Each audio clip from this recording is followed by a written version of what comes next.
নিয়ামতপুরে পারিল ইউনিয়ন ও রসুলপুর ইউনিয়নের জামায়াতের নির্বাচনী সভা অনুষ্ঠিত।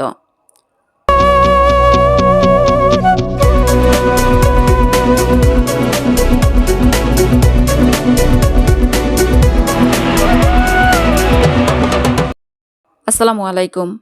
এডিপি বাংলা সংবাদে সবাইকে স্বাগত জানাচ্ছি। আমি সুমা আহমেদ। নিজস্ব প্রতিবেদক শেখ রুবেল আহমেদের পাঠানো তথ্যচিত্রে দেখুন বিস্তারিত।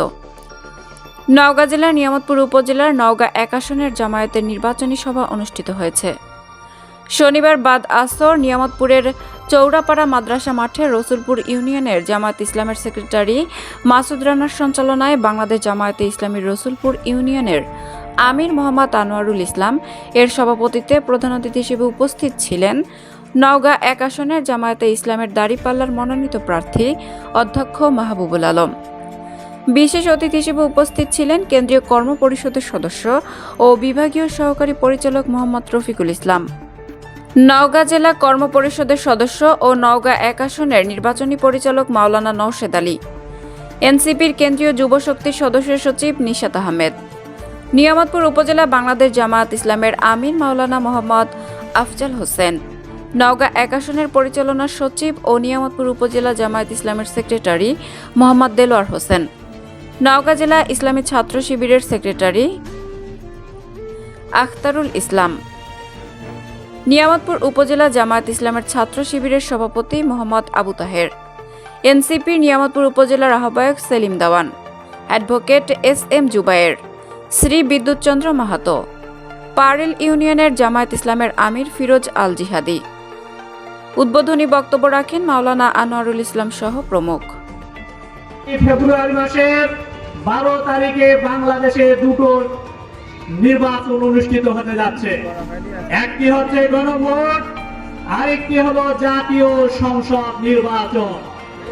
এই গণভোটে আমাদেরকে হায়ের পক্ষে রায় দিতে হবে ভাইরা। যদি হা জয়যুক্ত হয়, জুলাই চেতনা বাস্তবায়ন হবে। যদি হা জয়যুক্ত হয়, রাজার ছেলে রাজা হওয়ার পথ চিরতরের জন্য বন্ধ হয়ে যাবে। হ্যাঁ, যদি জয়যুক্ত হয়, বিচার ব্যবস্থা আলাদা হয়ে স্বাধীন হয়ে যাবে এবং একই ব্যক্তি দলীয় প্রধান এবং দেশের প্রধানমন্ত্রী থাকতে পারবে না। এই জন্য আমাদের সবার উচিত আমরা সামনের 12 তারিখে গণভোটে হাতে ভোট দেব। সম্মানিত মা ও বোনেরা এবং প্রিয় ভাই, জাতীয় সংসদ নির্বাচনে আমাদেরকে দেখে শুনে ভোট দিতে হবে ভাইরা। আমরা 54 বছর ভোগান্তি ভুগেছি। আমরা নতুন করে আমাদের এই মাতৃভূমিকে আবার কোন চাঁদাবাজ দখলদারদের হাতে আমরা আর তুলে দিতে চাই না। প্রিয় ভাইরা, এদেশের মানুষ কি চাঁদাবাজকে আবার ভোট দিবে? এদেশের মানুষরা কি ওই বাস স্ট্যান্ড দখলকারী, কুকুর দখলকারীদের পক্ষে ভোট দিবে? এদেশের মানুষ কি আমাদের মাদের যারা স্বাধীনতাহানি করছে, আমাদের মাদেরকে যারা আঘাত হানছে, আমাদের মা বোনেরা কি তাদেরকে আবার ভোট দিবে? আজকে যারা মায়ের পক্ষে, আমরা মনে করি কি যে দুর্নীতিবাজরা ক্ষমতায় না আসুক, নাকি বলেন? সাধারণ মানুষ আমরা জানি না কারা দুর্নীতি করে, জানার পরও ভোট দেয়। জানার পরও যারা ভোট দেয়, এই সমস্ত দুর্ভাগাদের আপনি কত বুঝাবেন? এই জন্য এই আমাদের দুর্ভাগ্য যদি আমরা নিজেরা আনি, তাহলে আমাদেরকে ওই দুর্ভাগ্যের কপাল নিয়েই থাকতে হবে। দাড়ি পাল্লাতে দেব আর গোলাপি রঙের যে ব্যালট হবে, এই ব্যালটে হ্যাঁ ভোট দেব। হ্যাঁ যদি হেরে যায়, বাংলাদেশ হেরে যাবে। হ্যাঁ যদি হেরে যায়, জুলাই যোদ্ধারা হেরে যাবে। হ্যাঁ যদি হেরে যায়, ফ্যাসিস্ট আবার পুনরায় ফিরে আসবে। সম্মানিত সুধী মণ্ডলী, আপনারা জানেন বাংলাদেশ জামায়াত ইসলামী 26টি পয়েন্টে পলিসি সামনে পেশ করেছে। আগামী দিনে ইশতেহার পেশ করে আমরা তৈরি তো আমাদের এই বাংলাদেশ আমরা বহুত দেখেছি, জমিদারের ছেলে জমিদার হয়, রাজার ছেলে রাজা হয়। আর আমাদের সামনে নির্বাচনের আগে এসে ভালো ভালো কথা বলে, মধু কথা বলে, লাউ ঝুলিয়ে দেয়, সেটা আমরা বুঝি না।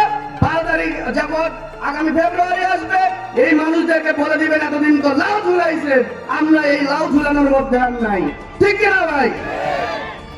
আগামী 12 ফেব্রুয়ারি আমাদের যে ভোট আছে, আমরা অলরেডি 11 দলীয় জোট এনসিপি সহ আর আগামীর বাংলাদেশ চোর বাটপারদের হাতে তুলে দিতে চাই না।